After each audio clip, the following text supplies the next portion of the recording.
তোমার কি কখনো এটা মনে হয়েছে যে এই কাজটা আমি কেন করলাম? আমি তো করতে চাইনি।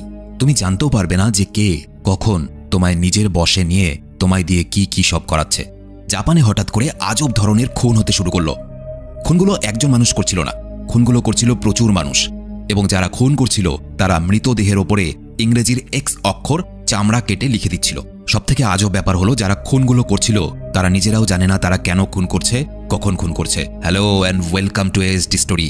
পাগল হাসপাতালে বন্দী এক ভয়ঙ্কর মানসিক রোগীর ঘরের মধ্যে পাওয়া গেল মরা বানরের কঙ্কাল। কেন এমন কি করতো সে মরা বানরগুলোকে নিয়ে? এই মুভিটা যেভাবে শেষ হবে মাথায় ঘুরে যাবে। একটা সেরা thriller SD story presents cure. Movie শুরু হয়, দেখানো হয় মেয়েটা ব্লু বার্ড নামে একটা গল্পের বই পড়ছিল। মেয়েটার নাম ফামি। ফামি একটা মানসিক রোগী ছিল। আজকে সে তার চিকিৎসা করাতে এসেছিল এই সাইকোলজিস্টের কাছে। ফামির এমন মানসিক রোগ ছিল, মাঝে মাঝে সে ভুলে যেত যে কোনটা বাস্তব আর কোনটা কল্পনা। কখনো কখনো সে নিজের পরিচয় ভুলে যেত এবং অদ্ভুত আচরণ করতে থাকত। ফামি বইয়ের কিছু পাতা পড়ে তার চিকিৎসককে শোনাচ্ছিল এবং অদ্ভুতভাবে দেখা যায় ফামি যদিও এই গল্পের বইটা প্রথমবার পড়ছিল, কিন্তু গল্পের শেষটা ফামি আগে থেকেই জানত। দৃশ্য পাল্টায়।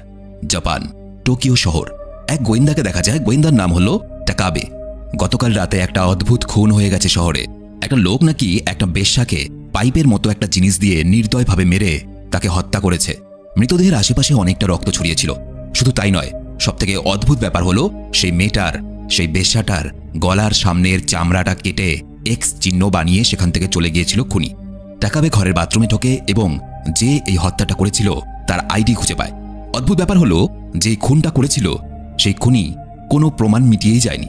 উল্টো ইচ্ছে করেই সে তার আইডি কার্ডটাও সেখানে রেখে গিয়েছিল যাতে পুলিশ তাকে সহজেই খুঁজে পায়। এটা কিরকম ব্যাপার? তদন্ত শুরু হয়, খুনিকে খোঁজার চেষ্টা করা হয় এবং দেখা যায় অদ্ভুতভাবে খুনি কিন্তু সেখানেই লুকিয়েছিল। ভয়ে কাঁপছিল সে।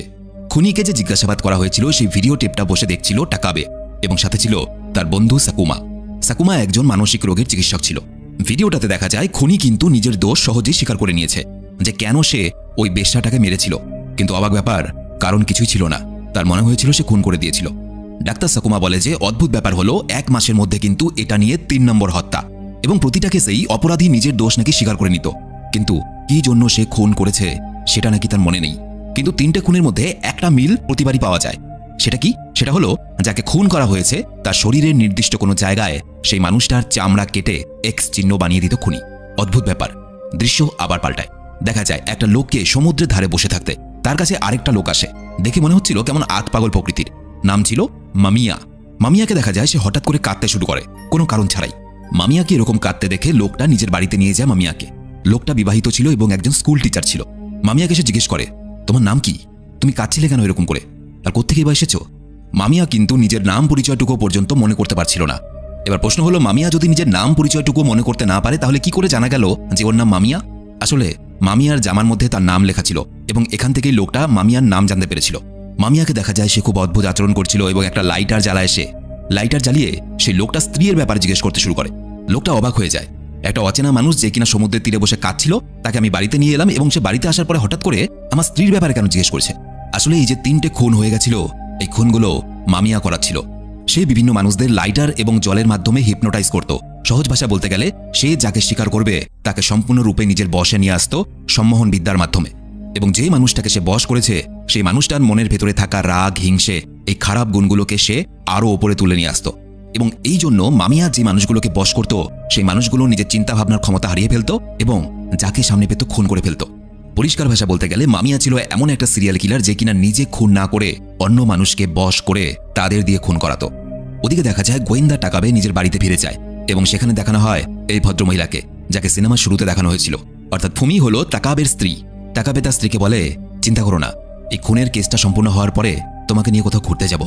ফুমি এতে খুব খুশি হয়, কিন্তু তার মানসিক রোগ এতটাই সাংঘাতিক হয়ে গেছিল সে বিনা কারণে বারবার ওয়াশিং মেশিন চালিয়ে দিত।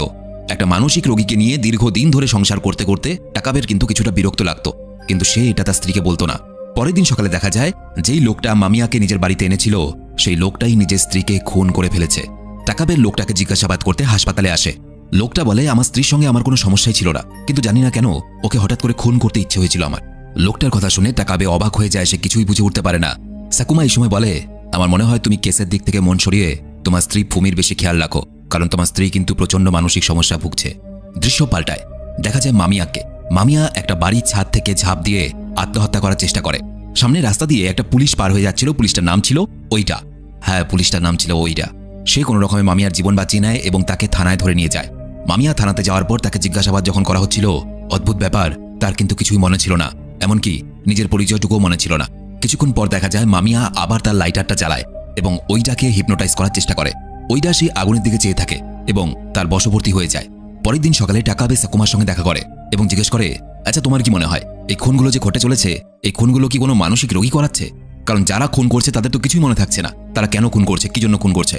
সাকুমা বলে, আমাদের প্রতিটা মানুষের মধ্যে কিছু ক্ষোভ রাগ ভেতরে জমা থাকে এবং এই ক্ষোভ রাগ এই জিনিসগুলো যদি কোনো মানুষের মধ্যে প্রচণ্ডভাবে দেখা দেয় তখন সে কারো হত্যা করতেও প্রস্তুত থাকে এবং এটা বাইরে থেকে কেউ একজন করাচ্ছে।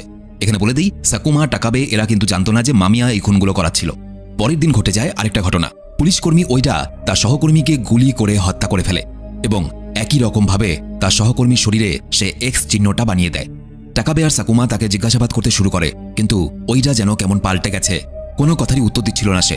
উল্টো লাইট দেখে কেমন যেন সে বিরক্ত হতে থাকে এবং অদ্ভুতভাবে আচরণ করে। সাকুমা অবাক হয়ে যায় এবং জানতে চায়, তুমি এরকম অঙ্গভঙ্গি কেন করছো, কেন অদ্ভুত আচরণ করছো? কিন্তু সে সাকুমার কথার কোনো উত্তর দেয় না এবং এই ঘটনা শেষ হতে না হতেই আরেকটা খুনের ঘটনা সামনে চলে আসে। আসলে ওইটা মামিয়াকে হাসপাতালে একটা মহিলা ডাক্তারের কাছে তার চিকিৎসা করানোর জন্য নিয়ে গেছিল। মামিয়া সে চিকিৎসককে বলে, তোমার জীবনে অনেক সমস্যা আছে তাই না? এই বলে মামিয়া জল খাওয়ার জন্য ওঠে, কিন্তু জলটা ফেলে দেয়। ডাক্তার সেই জলের দিকে তাকিয়ে থাকে এবং ধীরে ধীরে হিপনোটাইজ হতে থাকে।